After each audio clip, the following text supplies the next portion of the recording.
What we mean instead is a very group-centric activity where it is computer-driven, then it's interactive, it's group-paced, and it's peer learning.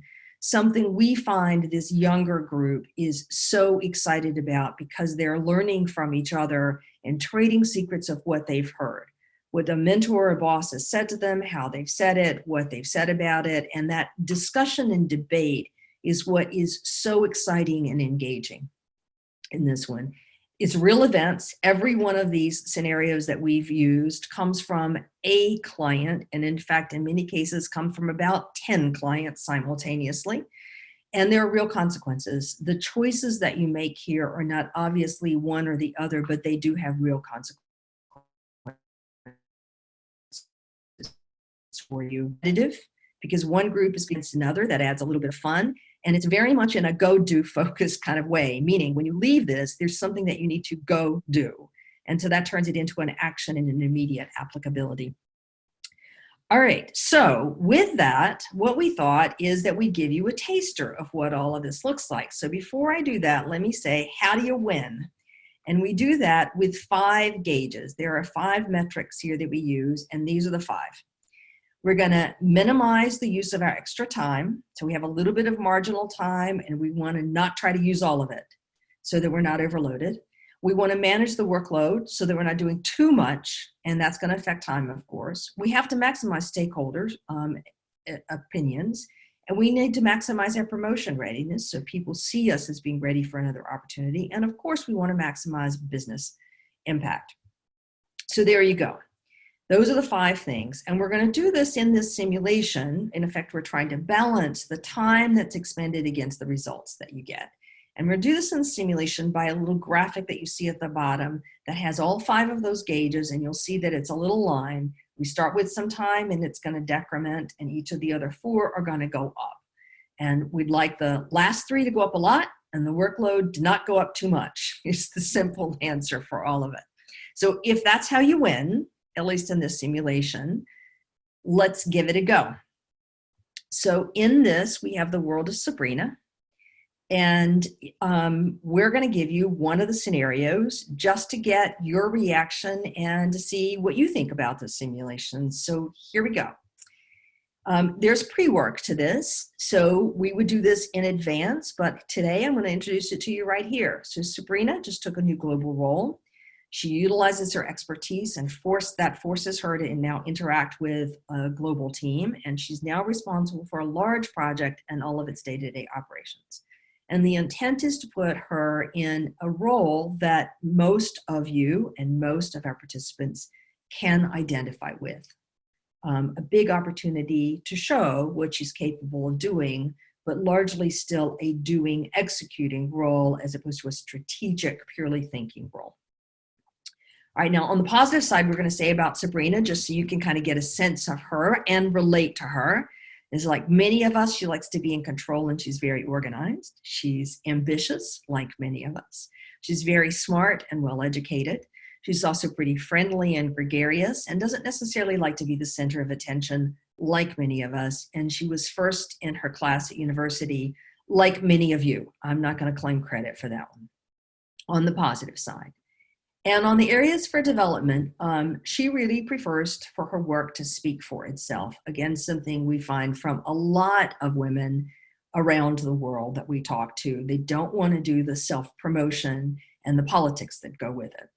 She can be quite determined. Some around her would say she's stubborn at times. I'm sure a few of us have been accused of that over time. She's not a great public speaker. It's not that she is going to avoid it and can't do it. It's she just doesn't like it. So she's going to avoid it if she can. She prefers that direct communication rather than being so diplomatic where you have never really said anything clearly. And like many of us, can be a bit of a perfectionist. So this is just to give you a sense of the character that we have defined as Sabrina. Now, as we do this next piece, I don't want you to do what you think Sabrina should do. I want you to choose what you would do if you were in her role. Meaning you have a new global role, it's utilizing your expertise, you're interacting with a global team that you don't own, by the way, and you're responsible for the project and all of its day-to-day operations. So I hope that's clear. All right, the first thing you need to do is you need to make some investments in yourself. We have a bunch of these. A bunch of these, as you see there, and you see the graphics that go with it, is a little more than anybody can do in practice. So let me simplify that, and I'm going to narrow it down to four of the interesting ones. So first, there's this thing that we call pay it forward. And this is where you see that your boss is overwhelmed, so you step up and do things for your boss largely without asking. And it's kind of that, I noticed you didn't get around to doing this PowerPoint that's coming up in the next week, and so I started a draft for you. It's those kind of things where you try to do everything you can to pay it forward for your boss without being explicitly asked to do it. The second one is this develop a mentor relationship. It starts with signing up with a mentoring program because that's how many people get started, especially in these mid-level years. And then you're going to make the effort to meet two people and pick one that you're going to decide to invest time in. And that might mean another meeting or two until you feel like there's enough rapport that this person can be an effective mentor for you. But it's still in the early stages. It's a development. Improves by public speaking. You know, a lot of us feel that public speaking is going to help us be a better profile raiser of our own, or a better candidate for a senior position, or better at our job.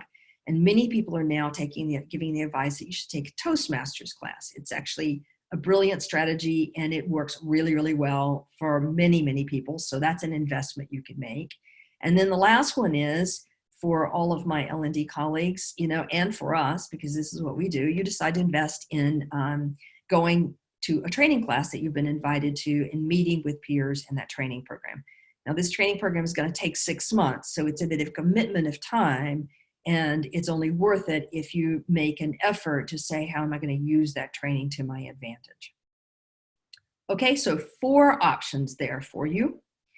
And what I want to know is, which one of those do you think is most interesting, and why? And before I ask you to vote on them, I'd like to hear comments from people. So if you would please open your chat and pop in which one you're voting for and why. And you can just use the tag word like forward or speaking or mentor or training, and tell me why. And we want to know in chat what you're thinking. Which one of those do you think is worth investing time in if you were in this job and it was you, not Sabrina? So obviously we would say all 4 of these are good things to do. But the reality of a job is you have limited hours to invest. So the whole principle about these investments is I've got this broad array that's offered by the organization and by myself of things that I could do, but I have to choose. And which ones I choose are going to set up opportunities and create limitations as we go forward, just like is in real life. So for the fun of this, I'm going to open up a polling question here. You actually vote. I mean, I'm curious which one really wins in this one. Looks like what we find when we're doing this with younger women is that the number 1 winning vote is improved public speaking of the 4, followed probably second by developing a mentor relationship. Very rarely does pay it forward, as Annie said, become a big deal for them. They don't even see why that would make a difference. And very rarely do they understand how to take advantage of training in a way that really pays off for them. So this is something we can do as we're advertising to help them understand what it means and why it means. But I'm encouraged that all of you see the value of training and the value of paying it forward with your manager. Okay, so now you've made some choices about how you're going to invest in your relationships. So let's go forward and actually look at one of the scenarios and see what you think. So I've done that part, and here's the scenarios. We have this in 2 rounds. We only have 5 in the round 1, and the way the simulation works in practice is that the group would now go launching off to do it all by themselves, and they would self-pace through, and they'd have a very lively debate about what to do and why to do it and how to do it. What we're going to do here is just pick one, which is the first one, this extracurricular tasks. So you know the formula. You got a full demanding job. There's a lot of stuff going on simultaneously. And here you are being asked to do some additional work. So you recently attended a program where people were talking about women having a tendency to do work that really has low strategic value, what one of my colleagues in the UK has called organizational dusting. So now often these are the necessary tasks that have to be done, but women tend to volunteer and men tend to overlook that work or not think it's important. And these tasks can range from organizing transportation to proofing client documents. And after attending this program, you realize that the more work you do that is non-value add, the less time you have for strategic value add and higher profile tasks. So the next day after this program, Carl, who's your boss's boss, asked if you would be willing to organize the next cycle of summer interns. And this is going to require a significant amount of time during the summer. And you're wondering whether you should say yes or no. And the question for you and for everybody on the line and for your group, if you were sitting in the room, is what do you do? And we're going to give you three choices. Choice number one is, yes, I love this. And because you believe this is going to build your reputation as a leader, and this is a test that shows people what you can do. And if you manage this well, you'll show that you can take on more work. Right? And you don't want to say no to your boss's boss. So that's option A, yes. Option B, no. I've said yes to too many of these kinds of things, and I'm now going to protect my time. So you say no because you believe this work will not be recognized. You believe this effort will distract you from more strategic, higher visibility responsibilities, and it's another form of organizational dusting, and it won't show up, by the way, in your year-end evaluation or in your promotion readiness, or. So no, finally have the courage to say no. And option C is the hybrid strategy. Yes, but. You say yes because you think this is good for your reputation and it can show what you want to do. However, there's a lot of time involved, and so you request to share the co-leadership with a colleague who happens to be a good friend, somebody you know. So you think that that will be a lot of fun and that you're going to really enjoy working with her. So you have three options here. Yes, I love it. No, this is a waste of time. Or yes, but I want to co-lead it. So again, just as before, I'd like to hear comments. So pop up in the chat session and tell me kind of what you think you vote for, A, B, or C, and why. At least this one is getting lively commentary and all over the board. Oh, I love all the comments that are showing up there, like extra work alone is hard to do. A lot of you are saying that it shows leadership, but you want to share it. And many of you have said A is important for the future of the organization. So there's a whole range of responses that most people prefer to share the work because it seems like that's a safer bet, right? And a lot of people say, I know I should say no, but I'm not going to say no because I'm not good at saying no. And the second obvious one is to say yes. So interesting that that shows up here.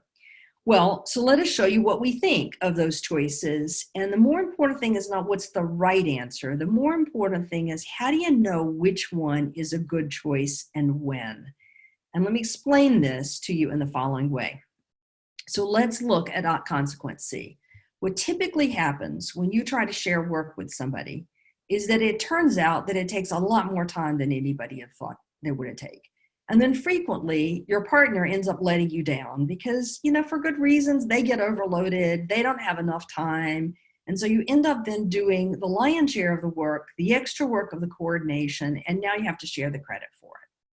So as much as consequence C looks good because it looks like you're being collaborative and it looks like it would be fun, our comment to you about C is, if it's worth it for the visibility and for the organization's long-term consequences, do it and get the credit for it, rather than just default to let me share. Because sharing is not always easier. And I'm going to do this by way of a story.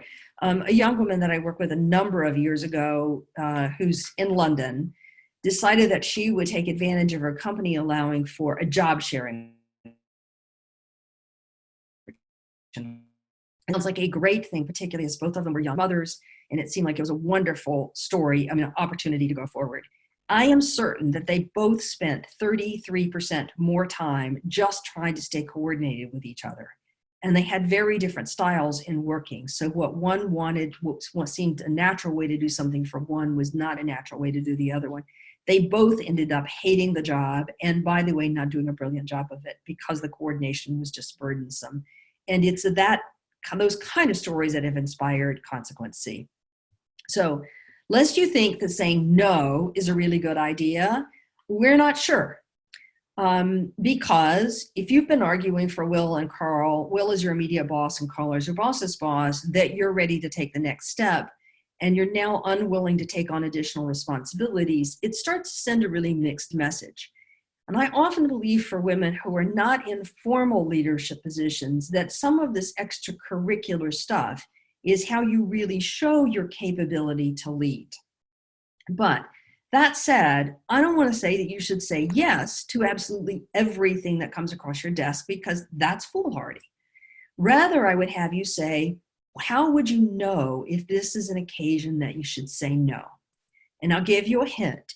If you've done a lot of pay it forward, for example, you have more leverage to say to Will and Carl, I'm overloaded and this isn't a time for me to do it. I will do a bad job of it.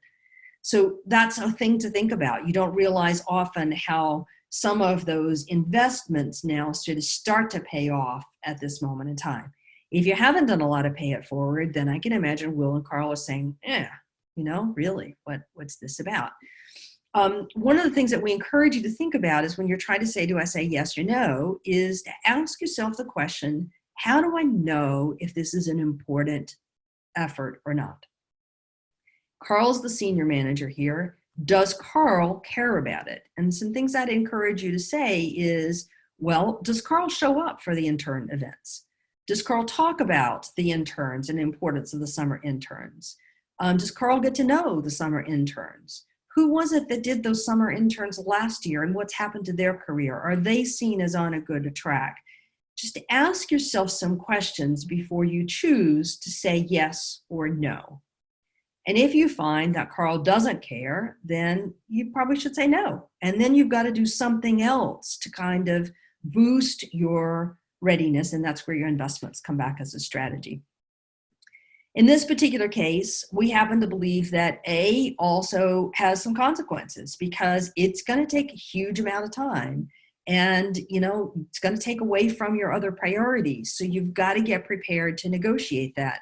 So again, if you're going to say yes, because you think this is a good opportunity, because people care about it, because Carl is noticing, because it's a good track record, then I want you to think hard about what are you going to let go of, or what are you going to negotiate, or how are you going to set priorities to make sure that you're delivering what people are expecting of you. Okay, so let me pause and see if there are any questions or comments